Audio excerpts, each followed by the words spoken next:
America के उपराष्ट्रपति और गवर्नर रहे नेल्सन रॉकफेलर की पांचवी संतान माइकल रॉकफेलर का गायब होना एक रहस्यमयी पहेली है। उस दौर के अमेरिका के सबसे रईस परिवार के बेटे रॉकफेलर एक वैज्ञानिक थे। वे डच एंथ्रोपोलॉजिस्ट रेने वासिंग के साथ एक नाव में न्यू गिनी के आदिवासियों और जानवर पर स्टडी करने के लिए निकले थे, जिसके बाद वे कभी नहीं लौटे। रॉकफेलर के गायब होने को लेकर तरह तरह की खौफनाक कहानियां हैं, जिसमें से एक आज हम आपको बताने जा रहे हैं। कहा जाता है कि रॉकफेलर को न्यू गिनी के जंगल में नरभक्षी खा गए थे। माइकल रॉकफेलर का जन्म 18 मई 1938 को हुआ था। बचपन से ही माइकल को साइंस में दिलचस्पी थी। छोटी उम्र से ही उन्होंने मानव विज्ञान संस्थान में समय बिताया।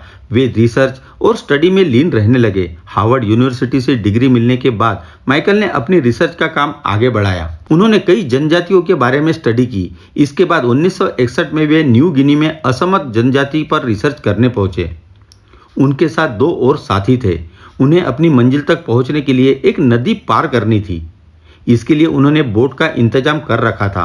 बताया जाता है कि नदी पार करते वक्त उनकी बोट डूब गई थी और वे जैसे तैसे तैरकर नदी के उस पार पहुंचे थे। माइकल के साथ मौजूद एक गाइड ने इस बात का खुलासा किया था। गाइड ने बताया कि माइकल ने उन्हें वापस शहर लौटने को कहा था, जिससे वे मदद ला सके। उन्होंने कहा कि वे अपनी रिसर्च पूरी करके यही मिलेंगे, लेकिन माइकल और उनके साथी नहीं लौटे। उस दौर में अमेरिका के सबसे रईस परिवार के बेटे खोने की खबर आग की तरह फैल गई। राजनीति से जुड़े हुए माइकल के पिता ने पैसे के साथ साथ अपनी पूरी ताकत बेटे को ढूंढने में लगा दी, लेकिन कोई सुराग नहीं मिला। कई दिनों तक सर्च ऑपरेशन जारी रहा। आखिर में माइकल की खोज बंद कर दी गई। परिवार उम्मीद करने लगा कि माइकल खुद घर वापस लौट आएंगे, पर यह इंतजार सालों में बदलता चला गया। इसके बाद अलग अलग तरह के कयास लगाए जाने लगे। एक मीडिया रिपोर्ट में दावा किया गया कि माइकल जिस जंगल में गए थे वहां आदमखोर लोग भी रहते हैं, जो उन्हें मारकर खा गए होंगे।